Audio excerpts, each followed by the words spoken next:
মুর্শিদাবাদের ভরতপুরে যে ঘটনা ঘটেছে, তৃণমূল কর্মীকে নৃশংসভাবে কুপিয়ে খুন করা হয়েছে। গতকাল রাত তখন 9টা। ষষ্ঠী ঘোষ তৃণমূল কর্মী, তিনি বাড়ি ফিরছিলেন।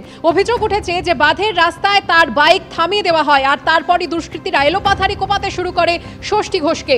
তার পরিবারের তরফ থেকে অভিযোগ তোলা হয়েছে যে এই প্রথম নয়, এর আগেও তাকে 3-4 বার খুন করার ছক কষা হয়েছিল। কেন বারবার হামলা? একাধিক সম্ভাবনার কথা উঠে আসছে। ব্যক্তিগত শত্রুতা নাকি রাজনৈতিক কারণে খুন, তা খতিয়ে দেখছে পুলিশ।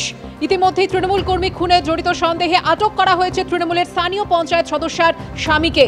মুর্শিদাবাদের ভরতপুরে তৃণমূল কর্মীকে কুপিয়ে খুনের এই ঘটনা নিয়ে ভরতপুরে তৃণমূল বিধায়ক হুমায়ুন কবির কি জানিয়েছেন, রাখবো আপনাদের সামনে। ষষ্ঠী ঘোষ খুন হয়েছে, এটা ষষ্ঠী ঘোষ তৃণমূল কংগ্রেস কর্মী, এবং আমি যেটা খবর পেয়েছি সেটা যারা খুন করেছে রাস্তায় ধরে ঘিরে ধরে সে মোটর বাইকে আসছিল, তাকে ফেলে উপানো হয়েছে বা খুন করা হয়েছে, তারাও তৃণমূল করে। তো এটা কোনো রাজনৈতিক খুন না, এর সঙ্গে রাজনীতির কোনো সম্পর্ক না বা কোনো গোষ্ঠী কোন্দলও না। এটা সম্পূর্ণ ওদের পারিবারিক, ওদের পাশের বাড়ি বা নিজেদের গোষ্ঠী, নিজেদের মধ্যে স্বগোষ্ঠীর মধ্যে ঝামেলা ছিল। সেই ঝামেলা থেকে এই জঘন্য খুন হয়েছে। পুলিশ প্রশাসন বডি টেক আপ করেছে এবং আগামী দিনে পোস্টমর্টম আজকে হবে।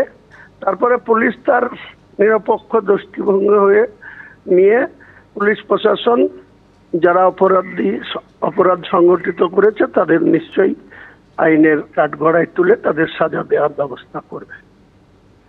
তৃণমূল কর্মী খুনের ঘটনা ভরতপুরে, এবং সেই ঘটনা আটক করা হয়েছে তৃণমূলের পঞ্চায়েত সদস্যার স্বামীকে। ভরতপুরে তৃণমূল বিধায়ক হুমায়ুন কবির তিনিও স্বীকার করছেন যাকে আটক করা হয়েছে তিনিও কিন্তু তৃণমূল কর্মী। তবে তিনি ব্যাখ্যা দিচ্ছেন এটি রাজনৈতিক খুন নয়, পারিবারিক কোন্দলের ফল। আর এই নিয়ে, এই খুনের ঘটনা নিয়ে দিলীপ ঘোষ কি বলেছেন শোনাবো। দুই পক্ষই দুষ্কৃতী, এরাও দুষ্কৃতী ওরাও দুষ্কৃতী। কেউ পঞ্চায়েতের টিকিট নিয়ে জিতে গেছে, প্রধান পঞ্চায়েত সমিতির মেম্বার হয়ে গেছে, জেলা পরিষদ হয়ে গেছে, এমএলএ পর্যন্ত হয়ে গেছে। আসলে এরা সব অ্যান্টি সোশ্যাল, পয়সা তোলো, পয়সা খাও, পার্টিকে দাও, চলছে। তো এটা আরো বাড়বে। কারো কন্ট্রোল নেই, মমতা ব্যানার্জি কেন ভগবানেরও কন্ট্রোল নেই এখানে। আর মুর্শিদাবাদে ভরতপুর তৃণমূল কর্মীকে কুপিয়ে খুন করা হলো, যেখানে আটক করা হয়েছে তৃণমূলের স্থানীয় পঞ্চায়েত সদস্যার স্বামীকে।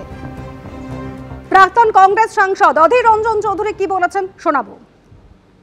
এটার জন্য আমাদের বিরাট কোনো অনুসন্ধান করার দরকার নেই, কারণ আজকের বাজারে তৃণমূলকে খুন করতে পারে তৃণমূল। এটার জন্য নতুন করে আমাদের অনুসন্ধানের দরকার নেই, কোনো গবেষণারও দরকার নেই। এই যে লোকটা ষষ্ঠী ঘোষ, এ কখনো সিপিএম পার্টি করেছে, কখনো আমাদের দলের সঙ্গে জড়িত ছিল, আর এখন তৃণমূলের ওখানকার অনেক বড় একটা হত্যাকর্তা। টাকার ভাগ নিয়ে, পঞ্চায়েতের চুরির ভাগ নিয়ে মারামারি নিজেদের মধ্যে, তারই পরিণামে এই ষষ্ঠী ঘোষকে খুন হতে হয়েছে। ফের একজন তৃণমূল কর্মী খুন হয়েছেন, এবং সেখানে যাকে আটক করা হয়েছে তিনিও কিন্তু তৃণমূলের সঙ্গে যুক্ত।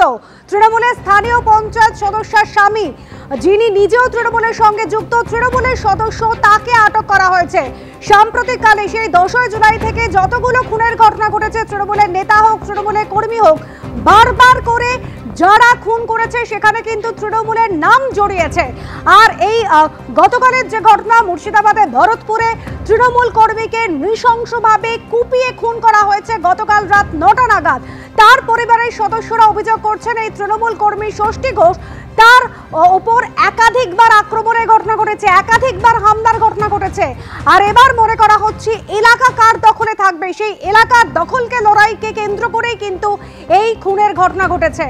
বাঁধের রাস্তায় বাইক থামিয়ে তাকে উদ্দেশ্য করে, তাকে লক্ষ্য করে এলোপাথারি কোপায় দুষ্কৃতীরা। তারা ছুটে আসে ঘটনাস্থলে, মৃত্যু হয় তৃণমূল কর্মী ষষ্ঠী ঘোষের। পরিবারের তরফ থেকে অভিযোগ করা হচ্ছে এর আগেও তৃণমূল কর্মীকে 3 থেকে 4 বার খুনের চেষ্টা হয়েছে। আর কেন বারবার করে তার উপর এভাবে হামলার ছক কষা হচ্ছে? ব্যক্তিগত শত্রুতা নাকি রাজনৈতিক কারণে খুন, তা নিয়ে কিন্তু প্রশ্ন উঠেছে।